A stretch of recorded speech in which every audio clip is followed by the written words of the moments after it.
ผู้ผ่าหายไปใส่ลายมือบ่เห็นอัปเดตในที่สุดก็เห็นคลิปวิดีโอสั้นๆโผล่ออกมาผู้ผ่ายุดเข้าถ้ำแต่ว่าไปตามหาบ่อค้ำบ่อไม้ปลอดภัยกลัวการที่ไปเข้าถ้ำเหตุการณ์จะเป็นเท่าใดชีวิตผู้ผ่าจะถึงขั้นพลิกผันหรือบ่อยู่ที่บ่อค้ำแห่งใหม่นี่แน่นอนสบายดี FC แฟนคลับทุกทานมาพบมาพ่อกันคลิปนี้ทานผู้ชมจะพาทุกคนไปติดตามเรื่องเล่าของผู้พาเพราะว่าผู้พานะยุดเคลื่อนไหวไปแล้วเป็นระยะเวลาเกือบ3วัน4วันได้เนาะบ่เห็นเคลื่อนไหวเห็นแต่ตุนตายตุนเอเคลื่อนไหวเห็นแต่เท่าแดนเท่าอิงเท่าอ้ายหลายคนเคลื่อนไหวแต่ว่าผู้พาเงียบหายไปคนอื่นเนาะ FC แฟนคลับทั้งฝั่งไทยฝั่งลาวก็ตื่นตระหนกตกใจว่าผู้พาเป็นอีหยังคือบ่เห็นการเคลื่อนไหวผู้พาไปใส่เป็นหยังคือว่าเป็นจังสั้นหลายคนก็เป็นห่วงเป็นใยทักถามข่าวกันเข้ามาอึกกระทึกคึกโคมแต่บ่คิดบ่ฝันว่ามื้อนี้ในที่สุดผู้พาก็เคลื่อนไหวแล้วทุกคนที่ผ่านมานี่น่ะชีวิตผู้พาพลิกผันจนเกือบกลายเป็นคนเป็นบ้าหลายคนตั้งฉายาให้ว่าเป็นบิดเป็นบ้าไปแล้วแต่ว่าบ่ได้เป็นบ้านะคิดลายย้อนติดถ้ำตอนนั้นชีวิตซับซ้อนออกมาแล้วก็ละหกละเหินหลังจากนั้นท่านผู้ชมนับจากนี้ไปขั้นท่าหากว่าผู้ผ่าตั้งใจเฮ็ดก็น่าจะมีอยู่มีกินได้คำอยู่ในถ้ำบ่เอาแล้วบ่สนใจบ่เข้าแล้วเกือบเอาชีวิตบ่รอดแต่ว่าผู้ผ่าไปตามหาเจอแหล่งคำแหล่งหนึ่งเนาะเป็นแม่น้ำซึ่งเหตุการณ์ลักษณะแบบนี้บ่อคำลักษณะแบบนี้นี่นะอยู่ทางฝั่งลาวนี่มีหลายตั้งแต่เหนือจรดใต้ตั้งแต่ลาวเหนือฮอดลาวใต้มีแบบนี้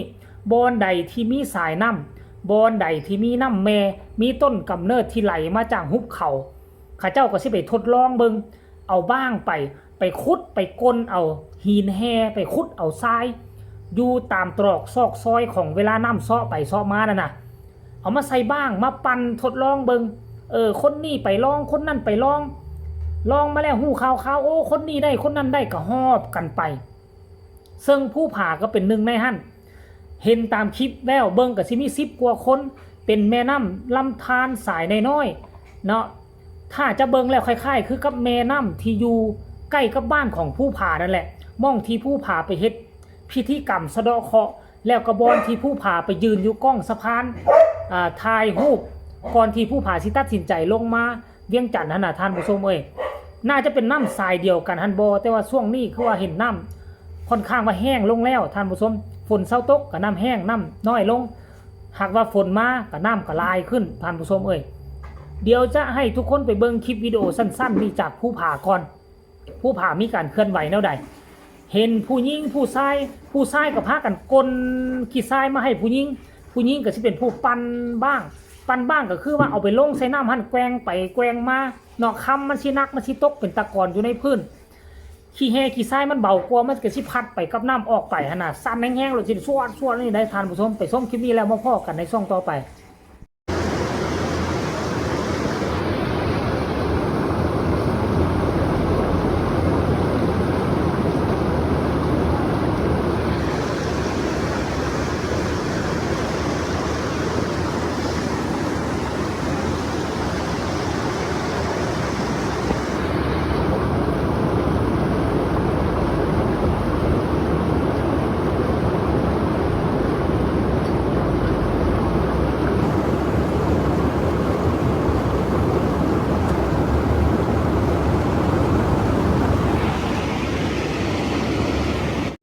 เห็นว่าทุกคนชีวิตของผู้ผ่านี่คือซีบ่ออกจากเรื่องเงินทองนี่ดอกท่านผู้ชมคือซีออกจากนี่บ่ได้ดอกสิให้เราไปหาอยู่หากินทำมาหากินคือคนอื่นเขาหั่นก็ถือว่ายากเพราะว่ามันเป็นทางเดียวที่ค่อนข้างว่าหาเงินได้ง่ายคันสิว่าอะไรหาง่ายอีหลีได้คันไปเจอบ่มันแท้ๆน่ะสามารถที่มื้อนึงนี่ได้หลายได้ได้หลายสลึงเติบได้บางคนนี่ได้เป็นสลึงบางคนได้เป็นก้อนซ้ำนี่ก็มีเพราะว่าอย่างมันเป็นธรรมชาติมันผสมประสานกันมันบ่มเพาะมาหลายล้านปีมันไหลมาเป็นแฮเป็นทรายเนาะมันก็สิปนอยู่กับหินหอกหินแฮแหละขี้แฮแหละท่านผู้ชมหินกรวดนั่นแหละบ้าน ทางฝั่งไทยเอิ้นว่าหินกวดบ้านเฮาก็เอิ้นว่าแฮเนาะคันทรายนี่ก็เอิ้นคือกันทรายก็คือทรายมันจะปะปนกันมาคันว่าเจอม่องดีๆนี่ห้วยไปทุกมื้อนี่บ่เกินอาทิตย์นึงก็สิได้บางคนได้เป็นบาทพุ่นใดทุกคนเอ้ยเนาะอยู่ทางฝั่งลาวนี่มีหลายโดยเฉพาะคือแม่น้ำคองทั้งเหนือนี่แม่น้ำอูแม่น้ำแซงแม่น้ำเสืองเนาะแต่ว่าทั้งหลวงพระบางนี่หลายสุดคืออยู่แม่น้ำอูเด้อสมัยนั้นอยู่ห่างจากหลวงพระบางขึ้นไปทั้งเหนือแม่น้ำอูนี่ประมาณ30กว่ากิโลตอนบ่ทันสร้างเขื่อนน่ะอู้ยมีแก่งนึงแก่งใหญ่เขาเจ้าพากันมาฮอนค้ำเอาอยู่หั่นเขาเจ้าว่าดำไปบางทีเจอเป็นก้อนซ้ำกำปั้นพุ่นน่ะแต่ว่าต้องได้ใส่บังออกซิดำเข้าไปมันเลิกน้ำแห้งเป็นแก่งใหญ่แล้วก็ทัดจากตัวนั้นขึ้นเมือกะ